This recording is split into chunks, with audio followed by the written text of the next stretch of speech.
Assalamualaikum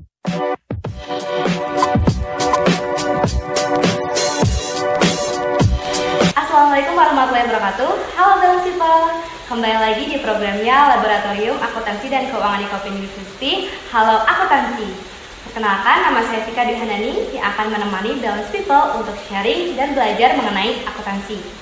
Sebelum masuk ke pembahasan, jangan lupa untuk like, komen, dan subscribe channel YouTube ini, dan juga kalian jangan lupa untuk follow akun sosial media kita di bawah ini.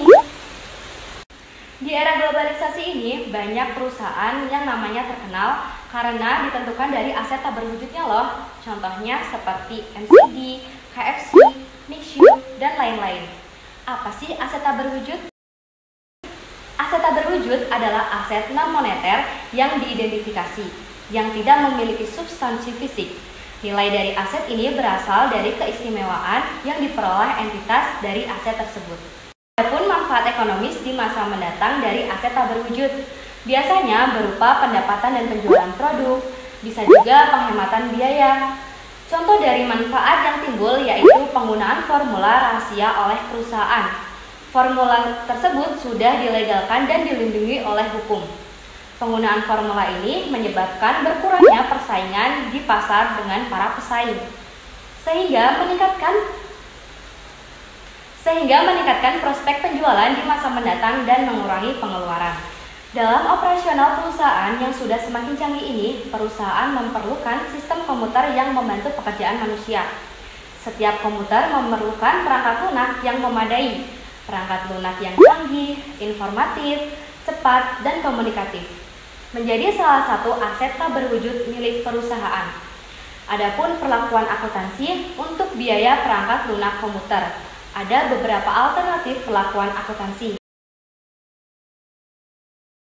Pertama, untuk perusahaan pengembangan perangkat lunak, biaya yang timbul untuk pengembangan program adalah biaya penelitian dan pengembangan. Yang kedua, untuk kasus perangkat lunak yang dikembangkan untuk digunakan internal, biaya-biaya yang terjadi harus dibebankan. Tujuannya untuk melihat manfaat ekonomi yang diberikan perangkat lunak di masa mendatang. Yang ketiga, untuk perangkat lunak yang dibeli perlakuannya berbeda.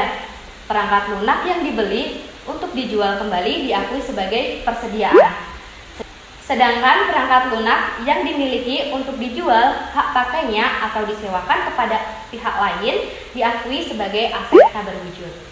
Pada masa sekarang merupakan hal umum bagi suatu entitas untuk memiliki situs web. Perlakuan akuntansi untuk biaya situs web diatur oleh ISAK 14 mengenai aset tak berwujud. Dalam PSAK nomor 19 terkait pengakuan dan pengukuran awal, yaitu kemungkinan besar entitas akan memperoleh masa manfaat ekonomis masa depan dari aset tersebut. Dan biaya perolehan aset tersebut dapat diukur secara andal. Dalam PSAK nomor 19 juga diatur terkait aset tak berwujud yang timbul dari pengembangan. Entitas harus menunjukkan mengenai situs web entitas akan dapat menghasilkan masa manfaat di masa depan. Misalnya, ketika situs web mampu menghasilkan pendapatan atau seperti pendapatan langsung dari pesanan. Nah, itu dia pembahasan di video kali ini mengenai materi. Kita lanjut di part 2 untuk membahas mengenai contoh soal. Wassalamualaikum warahmatullahi wabarakatuh. Dadah.